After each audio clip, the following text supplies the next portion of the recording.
Malipayong gi-announce sa lokal nga pagamhanan sa Sarangani atul sa ilang selebrasyon sa Indigenous People Day ang prioridad nga mga munisipalidad aron hatagan og proyekto. Sobra 100 million pesos matag lugar alang sa pagkonkreto sa ilang kadalanan.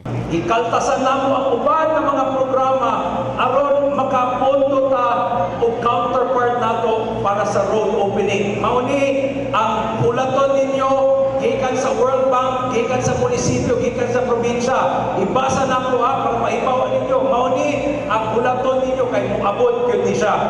May funding na gyud ni siya. Tumong matud pa niini ang pagpalambo sa ekonomiya, partikular na sa Sarangani, alang sa paghatod sa ilang mga produkto gikan sa kabukirang bahin sa maong lugar. Di kay mao nang tumong nato no na musaka ang ekonomiya sa tribo nato. So kasagaran tungod sa kamahal sa mga dalan, ang tendency is dili makaya ng LGU nga maghimo og cemented road, pero tungod sa partnership nato with the World Bank and PRDP, maano gyud nato ang mga dalan karon. So mao na ang gina-focus nato nga kini mga dalan pasulod sa mga interior masimento na gyud. Positibo usab ang panglantaw niini sa kasundaluhan ug nagtuong muubos ang ihap sa mga rebelde sa maong probinsya. So solusyon sa usa ka problema no ang ginatawag nato nga farm to market roads. Wala kitay makita nga gerilyang base or ginatawag nila nga guerrilla base sa NPA nga naa sa daplin sa kalsada.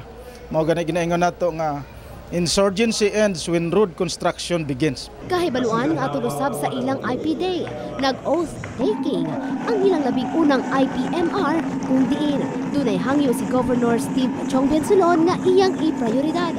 Legislate talaga for the IPs no. Ang tan-aw nako, ang gusto nako ipaabot kang Fulong or board member Fred Basino is to make a resolution requesting not only the national government but private donors to add funding for our roads no.